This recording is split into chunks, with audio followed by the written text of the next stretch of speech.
All right, well, we appear to have audio and visual again. Liking how this is coming up Millhouse. I have to record like a short video and then upload it and then erase it. Yeah. So, thank you, Hoodservative. Thank you very much. I'm a PayPal and Cash App person. I keep fucking up Cash App because Cash App, the logo on my phone won't like change color or have an indicator that somebody has sent me money. So I'm still at that stage where you need somebody to send you the first donation before it actually starts working. So I fucked that one up. I bet there's even somebody who might drop in the comments like, yeah, that was me, bro. I'm the one who sent you that rather large donation and you didn't understand how to use Cash App. Which is fair. It's, God is merciful to fools, but don't give foolish people money until they know what to do with it. So, here's the thing I was thinking about. And this is tough. This kind of feels a little bad because as I've lived here in the Northwest, I've run into a number of young men that they had a history. Their family has a history of a little bananas. They have, they're the white guys with the light eyes, there's a tendency of men in that demographic during a certain period of their 20s, going schizophrenic. You see that a lot in this part of the country. The reason why liberal enclaves are the way they are, birds of a feather flock together. Crazy people end up in the liberal enclaves because a lot of the people are crazy. There's concentrations of crazy genes. Just like all the people who understand the genomics aspect of this, that genes look for like genes, even when they're bad ones.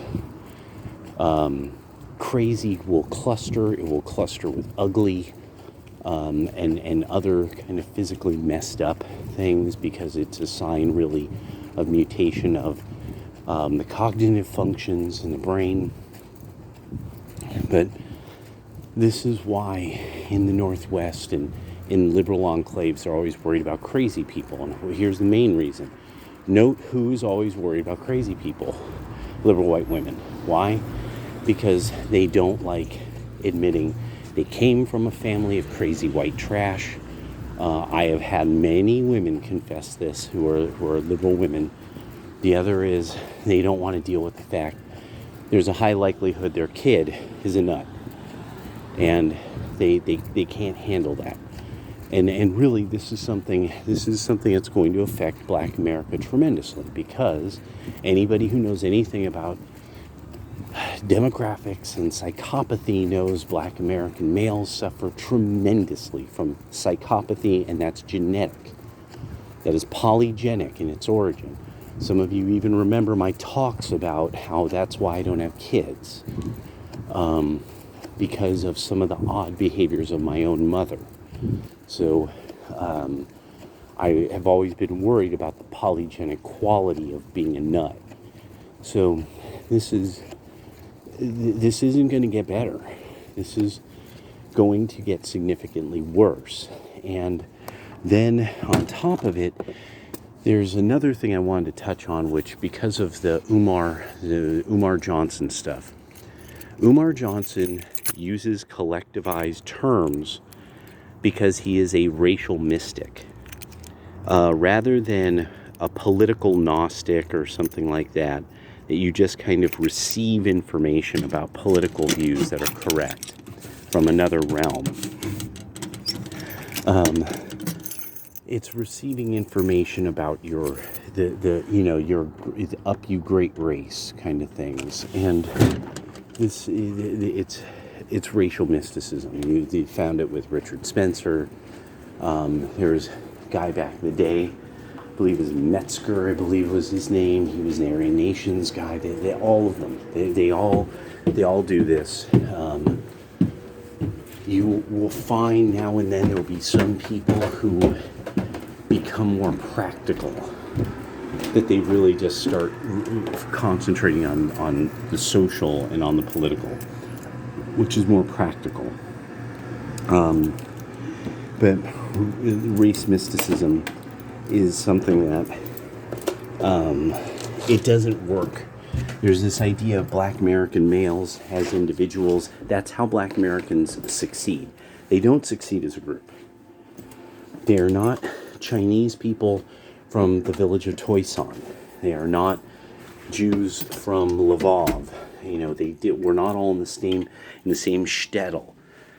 A lot of this comes from fundamentally Jewish people saying, in the early days of civil rights, kind of making black people believe this Marxist claptrap about race mysticism. And